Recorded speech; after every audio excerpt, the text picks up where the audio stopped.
Thank you so much, Ron. We couldn't do this without your assistance. And I also want to thank Kimberly Molnar, who is the director of the University of South Florida Center for HIV Education and Research. She is also going to assist with our presentation this morning. We're going to do a brief overview of the materials that our program has available to you. And then we're going to give you an opportunity to ask any questions that you might have about educational opportunities. The objectives, the goal of our program and the goal of everything that we do is to decrease the number of HIV-infected infants that are born in the state of Florida. And our objective this morning, obviously, is just to show you what is available as far as our resources are concerned. All of our materials are based on the recommendations for the use of antiretroviral drugs in pregnant HIV-1 infected women for maternal health and the interventions to reduce perinatal HIV transmission in the United States.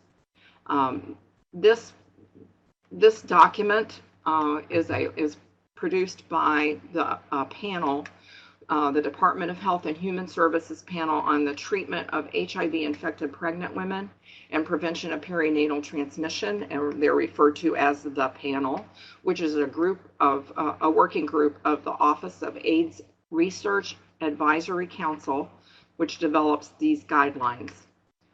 You will hear the term the guidelines, and that is what we're always talking about.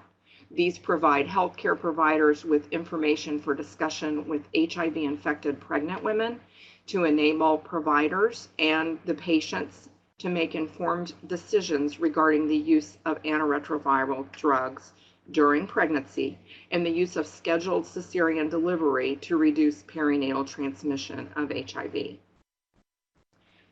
The other aspect that the materials are based on is the Florida statute for STD testing, which is related to pregnancy. That number is 64D-3.042, as you see on your screen, which is included in the control of communicable diseases and conditions which may significantly affect public health. This statute was put in place in 2006, and it is the mandate for the state of Florida for testing and directing providers of care to offer testing to all women who are pregnant, and that would be in the first and third trimester. The third trimester testing should be between 28 and 32 weeks. And the first trimester testing could also be at the first prenatal visit. I'm going to go through our printed materials, give you an illustration, but I want you to know that our materials are available in two categories. One is for patient education material. All of the patient education material is in English, Spanish, and Creole. And then our other category is provider education. And we'll do a brief overview of that. We also offer face-to-face in several different venues. So I'm going to move right on ahead and show you a little bit of our printed material. Some of you are very good about requesting these materials, and we send them to you. Our program functions from a grant that is through the Florida Department of Health, and the grant pays for not only the printing of this material, but the mailing and any other needs that you may have. That includes our face-to-face education. So this is often referred to as the one test brochure. You can see the front and back of it. We prefer for this material to be available to women who are pregnant so that they know that they will be offered testing during pregnancy and why it is so important that they have that testing done. This is the poster, which is basically the same information. It is to go in public areas so that the general population is aware that testing can save your child's life, that it's very straightforward, when the parameters for testing are, and just to inform the public that the state of Florida is part of the testing program, which is opt-out testing. In other words, women must sign a refusal if they don't want the testing done, or it should be documented by the provider in her chart. Okay, moving to the next slide. This is our another patient education offering. This is in the event that a woman is identified HIV positive, also in English, Spanish, and Creole. This brochure gives women the idea of what will be done during their pregnancy to help prevent transmission, how straightforward and simple it can be, and then also the clinic appointments, as you see on the back of this folder, include the appointments that the infant will have for follow-up for HIV exposure.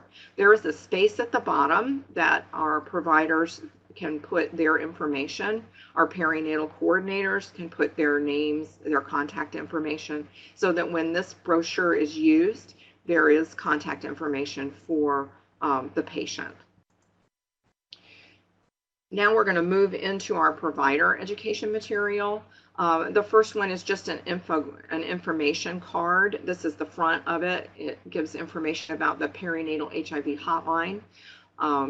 This information card, this information is provided through the University of California in San Francisco.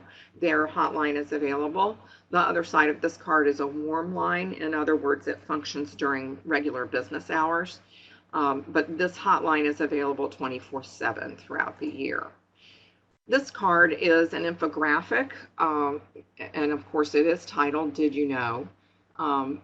These are very easy for providers to use and understand. Our perinatal coordinators and those within perinatal programs throughout the state like to use these as a quick education for those that may not spend a few minutes to read materials. And so the front of this is about HIV testing in general, and then the back is this side that you see here, which is HIV testing among pregnant women. And then this is probably our newest offering. We've been using it for about a year. It's based on those perinatal guidelines that we talked about, and it is the guidelines for antiretroviral drugs in pregnancy. One side is for the mother, and then the back is for the infant, so that pediatricians can also be offered this material and have an idea of what is done for prophylaxis and follow-up for infants that are HIV exposed. All of these cards that I just reviewed with you are laminated so that they can be used to tuck in a lab coat or used in an environment where they might become easily soiled and they can be wiped off. This is actually the size of a notebook page. It is on cardstock, so it's a firm copy. But this is produced by the ACOG, and it is the comparison between our state of Florida's statute for testing to the ACOG recommendations for testing. So when you receive this card, you have the complete Florida statute written out in very understandable terms. And ACOG, of course, is not the only one that has written clinical recommendations for testing, but they provide this material for us, and we gladly distribute it for everyone interested. And this is our order form. It can be found on our website, which I'm going to talk to you about that in just a little bit. And you can order any of our materials by faxing that to us, or you can scan it and email it to us, and we will make sure that those materials are sent to you. Now we're going to move into the face-to-face education. And this education can be done as you are doing this morning through webinars. It can also be done by phone or on email. And we also provide our website. This is just the home page of our website. It has a rolling graphics on it and a lot of information available there. All of our webinars, past and this one today, are posted on the website. There is a link to our YouTube account, and you can view those webinars even now. Of course, you won't receive CEs for the ones that we're offering continuing education credits, but it does provide the information. Also, we do face-to-face education and technical assistance in a clinic setting. We can do groups as small as 2 or 3 to well over 100 or less than 200, however you would like to do it, whatever the number. We also tailor it to the amount of time that you have available. If you want to do it at even a health fair for staff, we've done that, done 7 presentations in a day, reduced the information to about 25 or 30 minutes to provide it for mother-baby staff so that they get a refresher on the perinatal guidelines and prevention. I'm going to give you the opportunity at this point to ask any questions that you may have. If you want to put them in the chat, that would be that's the way that you need to communicate with us, and we'll be happy to answer those questions. Let me also inform you that if you have the desire to set up education, you can email us at the email that is attached to our website, and I'll be happy to get back with you to set up an education or event for your institution. If there are any questions, you can go ahead and put them in right now.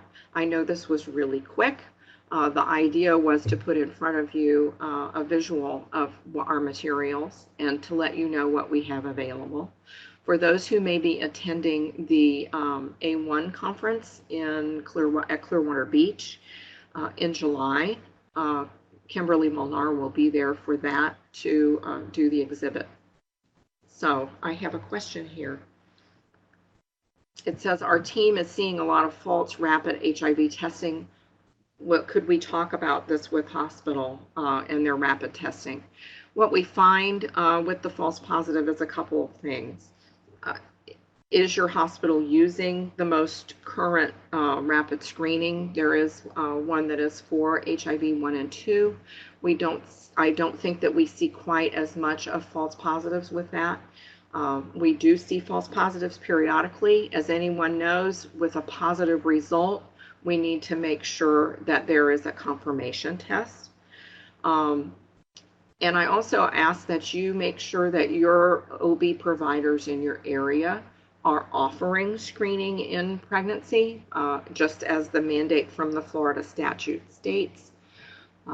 Sometimes we have providers that are not doing that 3rd trimester testing, and it can create more rapid screening done in labor and delivery than is necessary. And so then that slight possibility of a false positive is even more of an issue. I don't know that that answered your question completely about false positives, but I will reiterate that anytime we have a positive screen, we need to make sure that there is a confirmation test. Okay, I have no contact with this hospital, so we're waiting to know if your team will reach out. I will be happy to. I need to know what hospital that is, Vicki. If you want to shoot me an email and let me know, I'll be happy to reach out to them, do a visit, and discuss perinatal HIV transmission prevention with them. Seeing no other questions, we're going to go ahead and close the webcast for this morning. Please feel free to contact me. Like I said, on our website, there is contact information if you don't know how to contact me other than that. You can also email me at clara5@usf.edu, and I will be happy to set up education, answer questions, do any technical assistance that you may desire. Thank you so much for participating with us this morning. I hope that you found this webcast informational and helpful. And we will be looking forward to hearing from you. Oh, I see another one. This one's from Loretta Young. And I don't see that entire question. Let me see. Let me back up. Florida needs a statewide system to monitor HIV-exposed infants. This is from Vicki. These babies are falling through the cracks because CMS no longer case manages HIV-exposed infants. And yes, this is a problem, and there is a panel working on ways to answer this. We are very aware that this is a critical issue. And all the efforts that each of us does helps to alleviate some of the risk, but we have a long way to go. If you would like to view our last webcast that is on the website, you can see the information that was presented by Dr. Mary Jo Trepka regarding the research that was done about HIV and HIV infection in our state. And then Loretta Young has another question. She said, we had a mom test negative with the rapid screen, but for some reason the P24 was done, which was positive. I cannot answer that for you. I hope that they did a confirmation test. That would be the best way for positive to be identified. When you look at the guidelines, the recommended test is for the screening to be done and then confirmed with a serum test. And we see errors because the recommended screening is not done. That was something else I didn't mention, is that we are happy to print the current perinatal guidelines and send them to you.